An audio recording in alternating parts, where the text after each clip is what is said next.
오늘 말씀의 제목은 부활신앙이 답이다. 한번 따라합니다. 부활신앙이 답이다. 부활신앙이 답이다.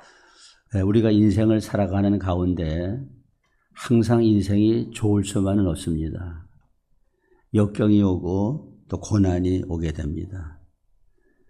인생이 역경과 고난을 당할 때 세 가지 형태의 인간이 있다고 합니다. 하나는 체념형입니다. 이제 모든 것이 다 끝났다. 이제는 절망이다. 포기다. 그래서 주저앉아가지고 인생을 포기하는 체념형이 있다고 합니다. 그 다음에는 도피형이 있습니다. 어디든지 도망을 가서 그 순간만 면하면 된다. 그래서 도망가고 싶은 사람들. 도피형입니다. 마지막은 돌파형이 있습니다. 창조적으로, 진취적으로 뚫고 나가면서 고난을 헤치고 견디는 사람들이 있는 것입니다. 그리스도인은 돌파형이 되어야 되겠지요. 체념형이나 또는 도피형이 아니라 그 어려운 고난을 뚫고 나가는 그런 진취적이고 창조적인 돌파형이 되어야 될 줄로 믿습니다. 프랑스의 유명한 화가인 르누아르라고 하는 사람이 젊었을 때의 그림을 그릴 적에는 별로 호평을 받지 못했는데 인생 말년에 그린 그림들이 각광을 받았다고 합니다. 그 인생 말년에 그린 그림 어떤 그림이냐?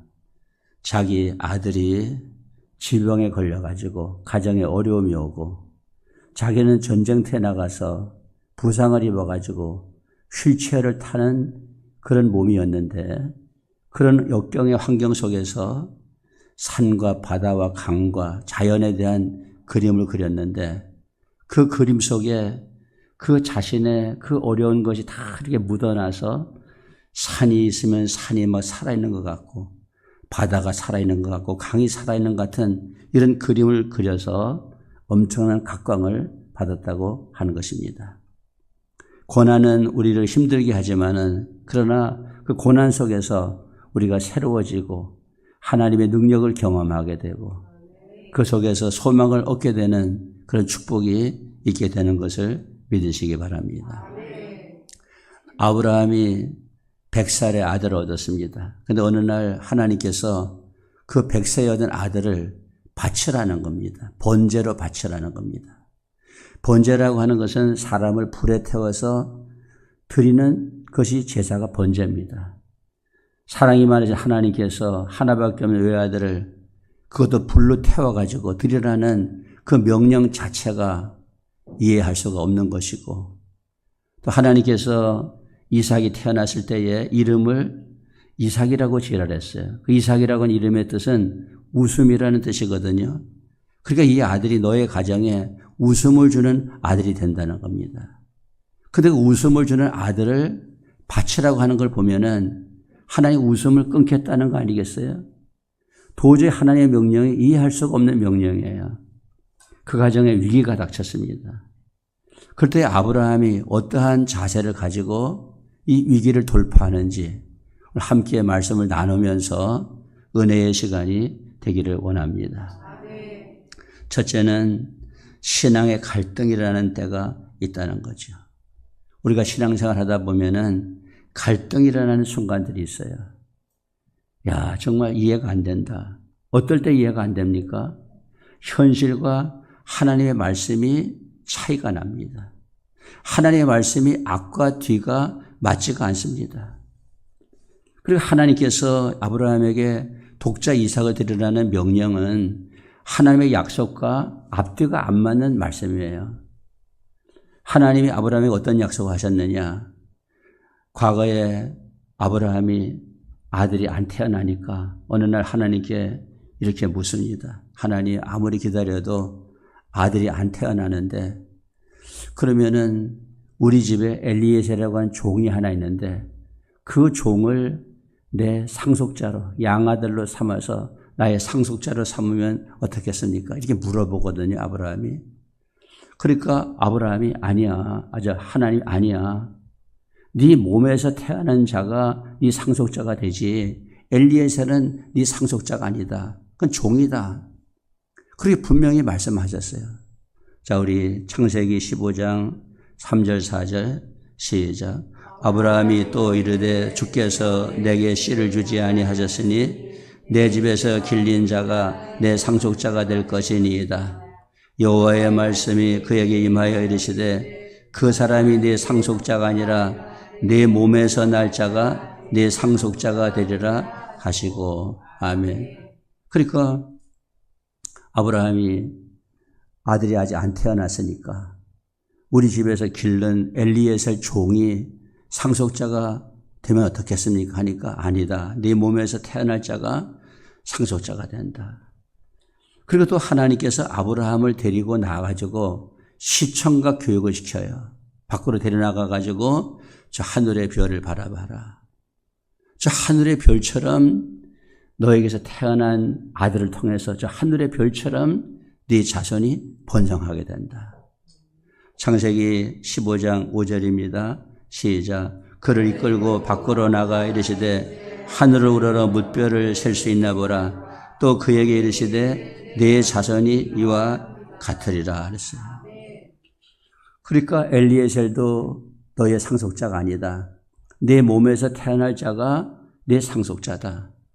그 내 몸에서 태어날 자를 통해서 저 하늘에 쳐다보는 별처럼 네 자손이 많아지겠다. 이렇게 약속을 하셨어요.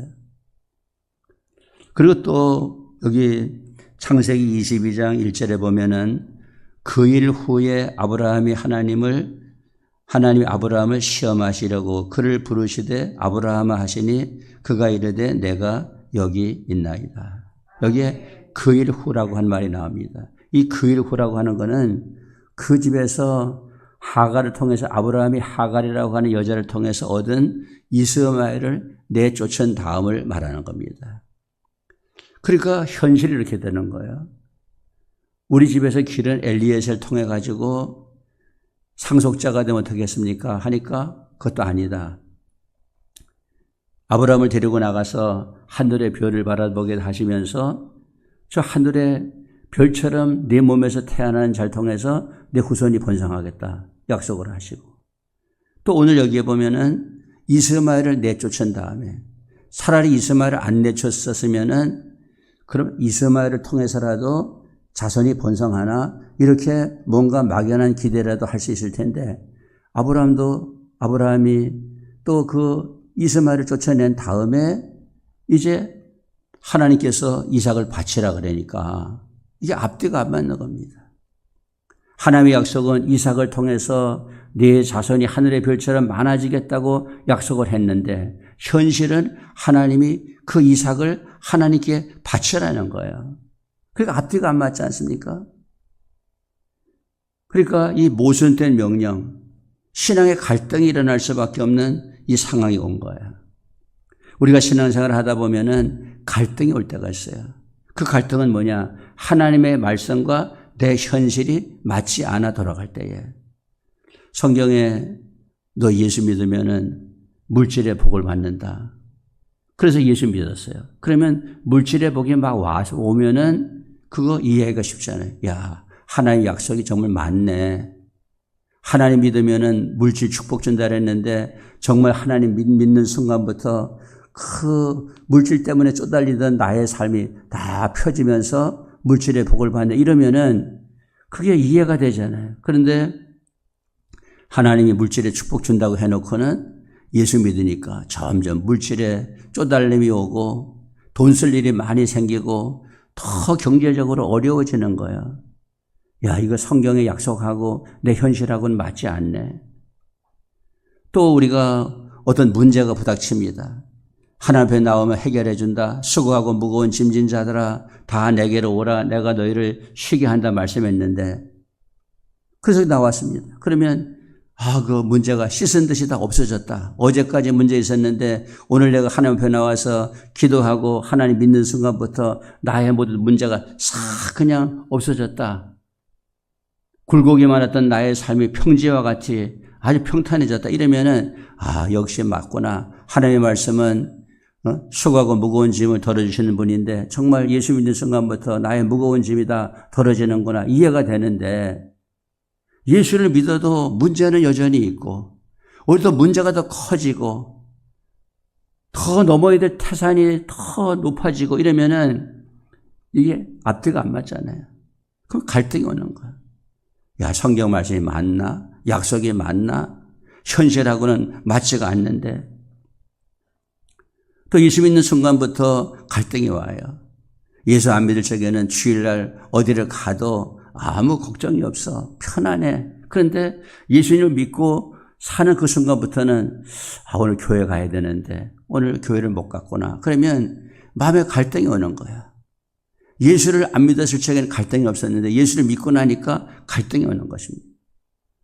이렇게 우리가 신앙생활을 할 적에는 갈등이라는 순간이 오게 된다.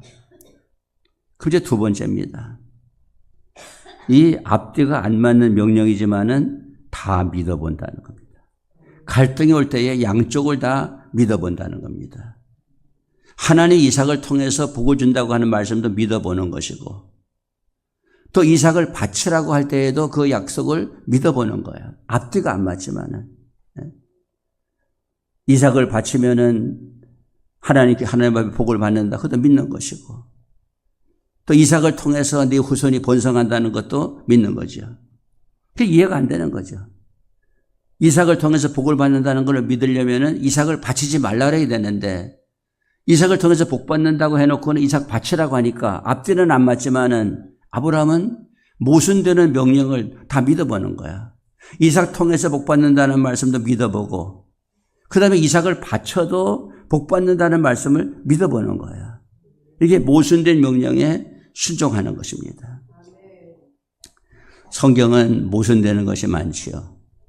예를 들면 성경의 말씀 있잖아요. 죽고자 하면 산다. 아니 어떻게 죽는데 살겠어요? 잃어버리면 얻는다. 이 모순입니다. 죽으면 죽어야 되지 죽는데 어떻게 삽니까? 잃으면 잃는 것이 어떻게 잃으면 얻는 겁니까? 근데 성경은 그렇게 모순을 말해요. 그러면은 우리의 신앙은 잃으면 얻는다는 말씀 믿는 겁니다. 잃어버리지만 얻을 수도 있다. 또 죽으면 산다. 죽으면 살 것을 믿는 겁니다. 근데 이성이 앞서면은 그렇게 안 되는 거예요. 잃어버리면 얻는다 이러면은 아니 잃어버리면 어떻게 얻어? 잃으면은 못 얻지. 그러니까 안 믿는 거예요. 죽으면 산다. 죽으면 죽는 걸로 끝났지. 어떻게 죽으면 사냐. 안 믿어지는 거야. 그러나 내 인간의 이성과 내 경험과 내 모든 지식을 초월해서 하나님을 믿게 되면은 모순된 명령을 믿을 수 있다는 거지. 죽으면 산다. 맞다. 죽으면 산다. 잃으면 얻는다. 그렇지. 잃으면 얻는다. 그러니까 우리가 하나님의 말씀은 모순이 되는 것 같지만은 그 말씀을 그대로 믿으면은 그 모순된 명령이 나중에 가가지고는 질서를 잡아가지고 이것도 맞고 이것도 맞는 역사가 일어나게 된다는 거야. 우리가 성경을 읽어보면은 참 기막힌 모순이 있어요. 그 기막힌 모순이 뭐냐면은 어느 날 하나님께서 이스라엘 민족에게 이렇게 말씀하거든요. 내가 너희를 버리지 않겠다. 안 버리겠다는 거야. 그래서 호세아 11장 8절 읽어보면 시작. 에브라임이여 내가 어찌 너를 놓겠느냐. 이스라엘이여 내가 어찌 너를 버리겠느냐. 내가 어찌 너를 아드마같이 놓겠느냐. 어찌 너를 스보임같이 두겠느냐. 내 마음이 내 속에서 돌이켜 나를 긍휼히 온전히 불붙듯 하도다. 아멘. 하나님이 절대로 우리를 버리시지 않겠다는 거야.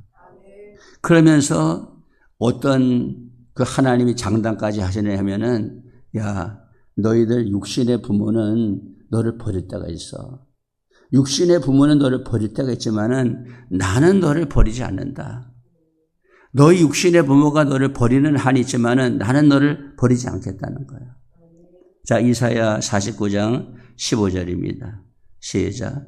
여인이 어찌 그 젖 먹는 자식을 잊겠으며 자기 태에서 난 아들을 긍휼히 여기지 않겠느냐. 그들은 혹시 잊을지라도 나는 너를 잊지 아니할 것이라. 그러니까 육신의 부모가 너를 잊는다 하더라도 나는 너를 잊지 않겠다. 아마 여기 우리 부모님들이 그럴 겁니다. 아니, 육신의 부모가 어떻게 자식을 잊어? 지금 그냥 우리 밥 먹고 살만 하니까 안 잊는 거지. 옛날에 6.25 때나 1.4 후퇴 때나 보면은 힘드니까 자녀를 다 버린 거예요. 우리 KBS인가 어디에선가 그 아침마당이라고 하는 거 있었는데 거기에 그 잃어버린 사람들 찾는 프로가 있었거든요. 이상가족 찾기.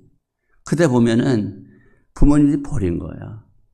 물론 그 버리는 이유가 우리 집에 있으면은 못 먹고 가난하니까 부잣집에 가서 실컷 밥이나 잘 먹고 살아라. 이런 어떤 명분을 찾아가지고 보냈지만은 사실은 버린 거 아니겠어요? 버린 다음에 그 다음 찾지 않습니까? 옆구리에 점이 있느니, 머리에 또 무슨 화상 흔적이 있느니, 탈모가 있느니, 이런 얘기 하면서 찾잖아요. 그러니까 부모가 어려울 적에는 자식을 버릴 수도 있는 거예요. 그런데 하나님은 약속해요. 육신의 부모는 어려움이 오면은 자식을 버리는 한이 있더라도 나는 절대로 버리지 않겠다는 거예요. 그런데 하나님이 그 한 입으로 하신 말씀을 이 일구이언으로 인간처럼 지키지를 못해. 육신의 부모는 자식을 버려도 나는 버리지 않겠다. 그 약속을 하나님이 지키지 못해요. 지키지 못한 게 뭔지 아십니까? 자기 외아들을 십자가에 못 박도록 내준 거예요. 하나님이 앞뒤가 안 맞게끔 행동을 하신 거예요. 인간은 육신을 입은 인간은 어려우면 자식을 버리는 한 있더라도 나는 버리지 않겠다고 장담하신 하나님이 십자가 상에 자기 외아들을 내준 거예요. 버린 거예요. 십자가 상에 버린 거예요. 그러니까 예수님이 왜 버리느냐고 그렇게 호소하잖아요. 마태복음 27장 46절입니다. 시작. 제9시쯤에 예수께서 크게 소리질러 이르시되 엘리 엘리 라마 사박다니 하시니 이는 곧 나의 하나님 나의 하나님 어찌하여 나를 버리셨나이까 하는 뜻이라 하셨어요. 하나님이 예수님 외아들을 버렸어요. 앞뒤가 안 맞는 행동을 하신 것이죠. 그런데 그 하나님의 모순이 결국은 인간을 죄로 인해서 죽을 수밖에 없었던 인간을 구원해내시는 역사를 이루셨다는 거예요. 모순된 명령이 하나님의 놀라운 사랑을 실천하는 것이 되었다는 거예요.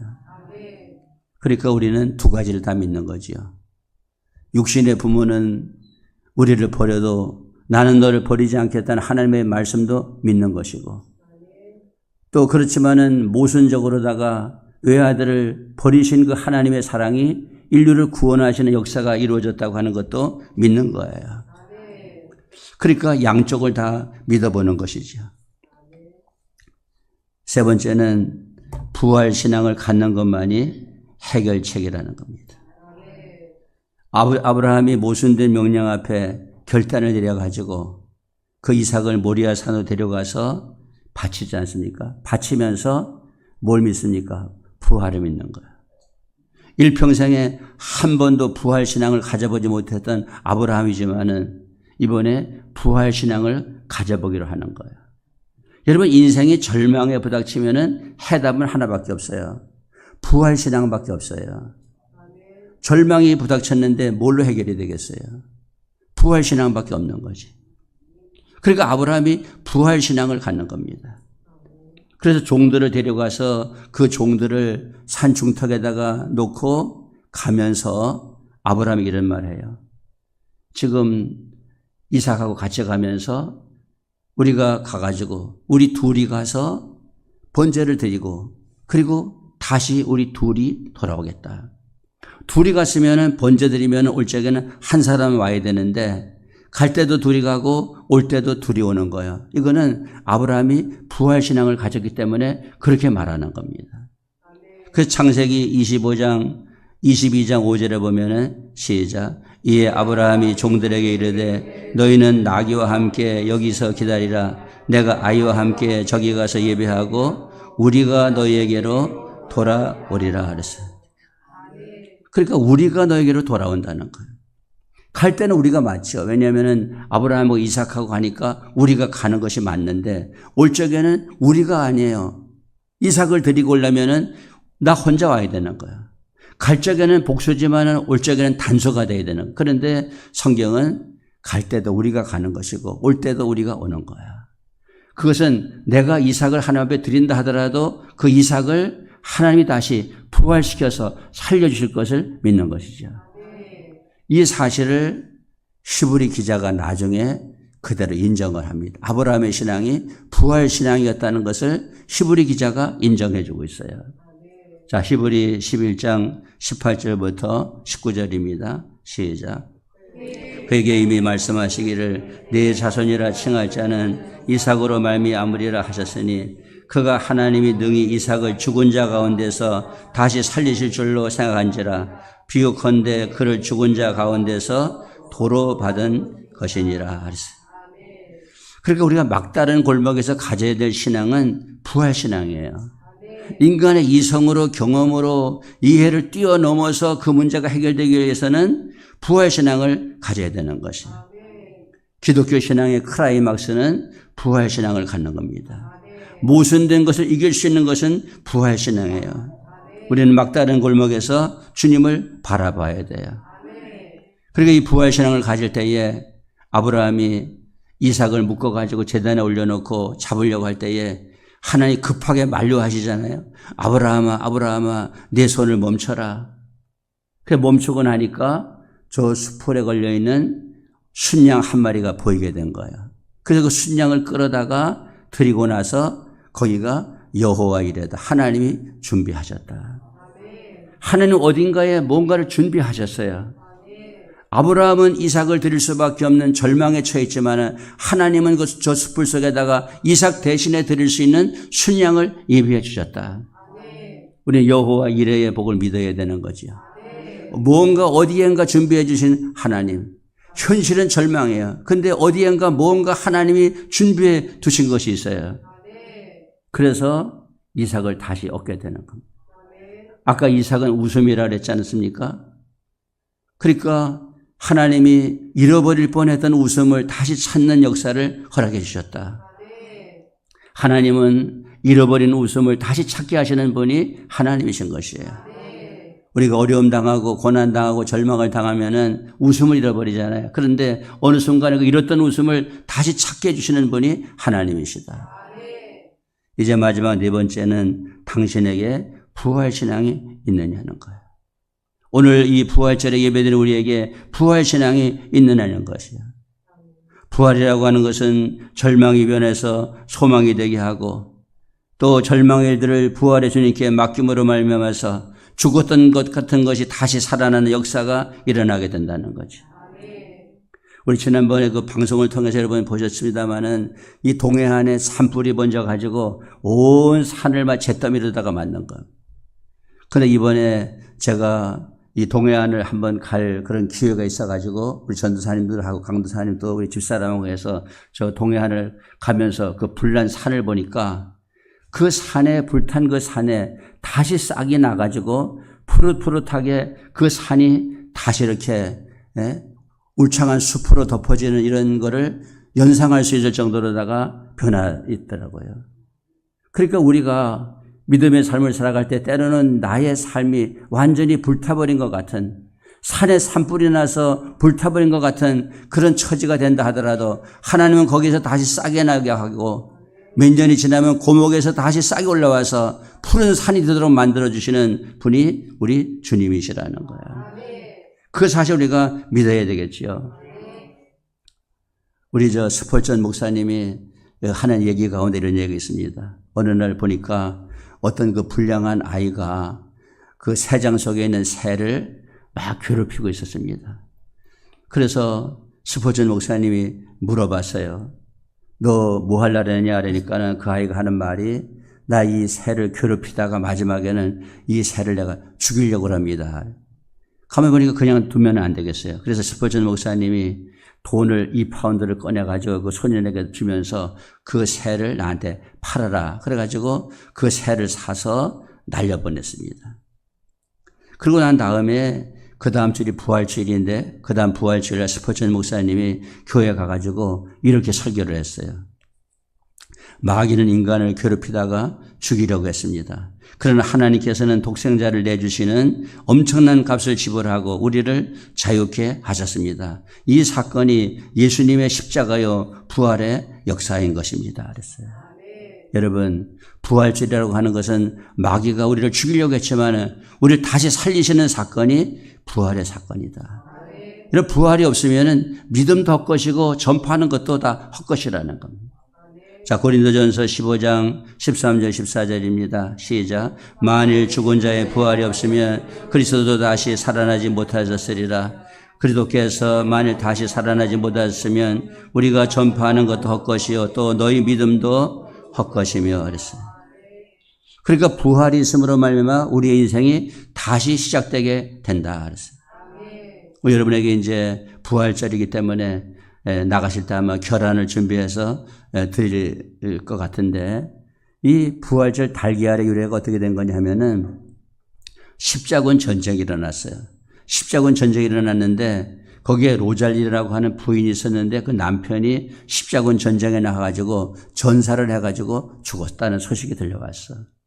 그래서 이 부인이 절망을 하고 이렇게 살아가는데 그 동네에 아주 나쁜 사람이 있어가지고 그 부인의 재산을 다 뺏고 그 부인을 그 동네에서 내쫓았습니다. 그 로잘리 부인이 어느 조그마한 마을에 가가지고 정착을 해가지고 거기서 살면서 이렇게 살아가는데 이제 부활절이 된 거야. 그래서 이 부인이 그림을 잘 그리고 그러니까는 달걀에다가 그림을 그렸어. 거기에 여러 가지 산 이런 그림을 그리고 또 거기다가 네 이웃을 내 몸과 같이 사랑하라고 하는 그 가운을 쓰고 이래가지고 동네 아이들에게다가 그 결안을 나눠준 거야. 그러니까 그 어린 아이 중에 한 아이가 저 친척 가운데 아픈 사람이 있는데 이 부활절 결안을 갖다 줘야 되겠다 하고서는 결안을 가지고 저 친척 집에 가는 가운데에 한 부상병을 만난 거야. 전쟁터에서 부상을 당하고 길에 쓰여져 있는 부상병을 만난 거야.